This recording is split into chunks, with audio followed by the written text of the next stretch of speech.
लेते हैं कि रस कितने प्रकार के होते हैं। तो रस 11 प्रकार के होते हैं।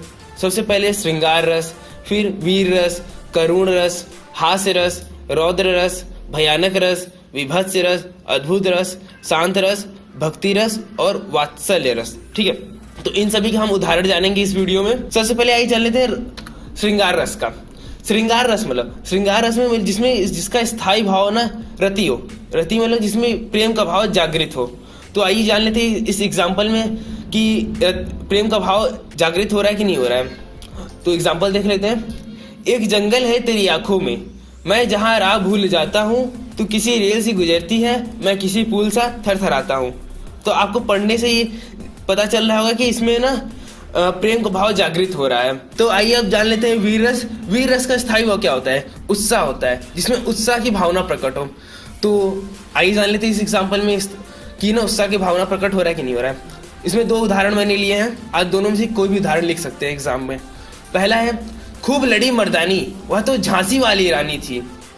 ये आपने पोएम पढ़ भी लिया होगा क्लास 6 में। अगर सीबीएसई के आप स्टूडेंट हैं तो आप क्लास 6 में पढ़ लिए होंगे, हिंदी की बुक में था। ठीक है, अब दूसरा देख लेते हैं। वह खून कहो किस मतलब का, जिसमें उबाल का नाम नहीं, वह खून कहो किस मतलब का, जो आ सके देश के काम नहीं। ये दोनों में उत्साह बढ़ाया जा रहा है कि अपने देश के प्रति। ठीक है, तो आइए अब करुण रस के बारे में जान लेते हैं। करुण रस का स्थायी भाव क्या होता है? करुण रस का स्थायी भाव होता है शोक, मतलब जिसमें दुख की भावना प्रकट हो। तो मैंने यहाँ 2 उदाहरण लिए हुए हैं, आप दोनों में से कोई भी एक एग्जाम में लिख सकते हैं। तो इसमें पहला बोल रहा है, जिस बच्चे ने कुछ नहीं पाया था, क्रूर हाथों ने अभी उसे जलाया था।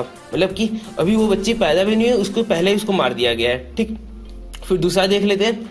दूसरा बोल रहा है, ए मेरे वतन के लोगों, जरा आँख में भर लो पानी, जो शहीद हुए हैं उनकी जरा याद करो कुर्बानी। ये दोस्तों एक गाना भी है, आप अक्सर इसको 15 अगस्त या 26 जनवरी पर भी सुनते होंगे, आप इससे परिचित ही होंगे। तो आइए जान लेते हैं हास्य रस के बारे में। हास्य रस का स्थायी भाव क्या होता है? जिसमें हास्य मतलब कि हंसी की भावना प्रकट हो। ठीक है, तो इसका उदाहरण जान लेते हैं। ये सबसे मजेदार होता है, अक्सर करके हर बच्चों का यही सबसे अच्छा रस होता है। ठीक है, तो इसका उदाहरण देख लेते हैं। हाथी जैसी देह है, गेंडे जैसी खाल, तरबूजे सी खोपड़ी, खरबूजे से गाल। ये किसी एक व्यक्ति पे व्यंग्य किया जा रहा है कि उसकी हाथी जैसी देह है, गेंडे जैसी खाल मतलब वो मोटा है। ठीक है, खोपड़ी जो है तरबूजे जैसी है और खरबूजे जैसे गाल है। ठीक है, तो आइए रौद्र रस के बारे में जान लेते हैं। रौद्र रस का स्थायी भाव होता है क्रोध, मतलब जिसमें क्रोध की भावना प्रकट हो, गुस्सा है जिसमें। इसका ये उदाहरण जान लेते हैं। खून उसका उबल रहा था, मनुष्य से दैत्य में बदल रहा था।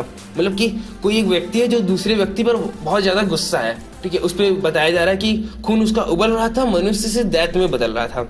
अब जान लेते हैं भयानक रस का उदाहरण।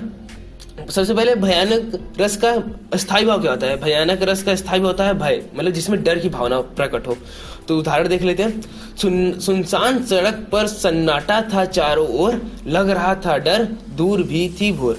डर मतलब जिसमें डर की भावना प्रकट हो। इसमें मतलब मेन कारण क्या था? सन्नाटा था, इसी कारण डर प्रकट हो रहा था ना। तो इस वक्त हम बोल सकते हैं कि ये भयानक रस का उदाहरण है। तो अब आइए जान लेते हैं विभत्स रस का उदाहरण।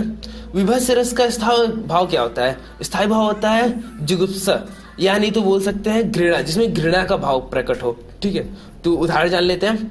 गिद्ध और चील मंडरा रहे थे, चूहे को तड़पा रहे थे। इसका क्या मतलब हुआ? आपको लग रहा होगा कि इसमें क्या खास बात है, इसमें कहाँ घृणा की भाव प्रकट हो रहा है। अब इमेजिन करिए कि ना किस हिसाब से चूहे को ना उन लोग खा रहे होंगे, कितना घृणा का भाव प्रकट हो रहा होगा उस वक्त। तो इस वजह से हम लोग बोल सकते हैं ये विभत्स रस का उदाहरण है। तो वह ये जान लेते हैं अद्भुत रस। अद्भुत रस का स्थायी भाव क्या होता है? सबसे पहले जान लेते हैं। उसका स्थायी भाव होता है विस्मय, मतलब कि जिसमें आश्चर्य की भावना प्रकट हो। तो इसका उदाहरण जान लेते हैं। मछली चल के जमीन पर आई, अचंबा देख ये साहिल भाई। मतलब कि जो साहिल भाई है वो देख रहे थे समुद्र के किनारे होंगे, यानी तो नदी के किनारे, वो देखिए कि मछली चल के जमीन पर आ गई। कुछ मछलियां होती है जो जमीन पर चल के आ जाती हैं। ठीक है, तो साहिल भाई ने पहली बार देखा तो वो आश्चर्य की बात तो होगी कि वो मछली कैसी चल के जमीन पर आई। वहां तो बचपन से वो सुने आए होंगे कि मछली पानी में ही तैरती है। ठीक है, यहाँ पे आश्चर्य की भावना प्रकट हो रहा है। ठीक है, तो आइए जान लेते हैं शांत रस का उदाहरण। शांत रस का सबसे पहले जान लेते हैं स्थायी भाव क्या होता है। शांत रस का स्थायी भाव होता है निर्वेद, या बोले तो जिसमें शांति का भाव प्रकट हो। ठीक है, तो आइए उदाहरण जान लेते हैं।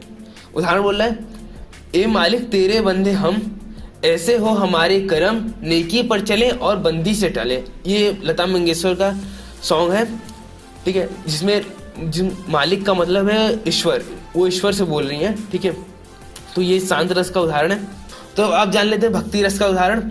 सबसे पहले जान लेते हैं भक्ति रस का स्थायी भाव क्या होता है। भक्ति रस का स्थायी होता है भगवत रति, मतलब जिसमें भगवान और न भगत के बीच में ना बातें हो, यानी तो प्रेम प्रकट हो, ठीक है। तो उदाहरण जान लेते हैं इसका। रघुपति राघव राजा राम, पति पावन सीता राम। ये आपने इस भजन को जरूरी सुना होगा। तो ये भक्ति रस का उदाहरण है। तो अब आइए जान लेते हैं वात्सल्य रस का उदाहरण। वात्सल्य रस का स्थायी भाव क्या होता है। वात्सल्य रस का स्थायी भाव होता है बाल रति। बाल रति मतलब कि बच्चे और न माँ के बीच में जो प्रेम होता है उसको ठीक कहते हैं बाल रति, ठीक है। तो इसका उदाहरण जान लेते हैं। मैया मोरी मैं नहीं माखन खायो। इसमें कृष्ण भगवान अपने यशोदा माँ से बोलते हैं कि वो माखन नहीं खाए। तो इसमें बच्चे और माँ के बीच में प्रेम की भावना दिखाया गया है। तो ये वात्सल्य रस का उदाहरण हुआ। तो गाइस अब मैं उम्मीद करता हूँ कि आपने सारे एग्जाम्पल देखते मानी समझ गए होंगे और याद भी हो गए होंगे। अगर आपको याद हो गए होंगे और आपको एग्जाम्पल अच्छे लगे तो इस वीडियो को लाइक करिए जरूर। तो आज के वीडियो में सिर्फ इतना ही। अब आपसे मिलते हैं नेक्स्ट वीडियो में।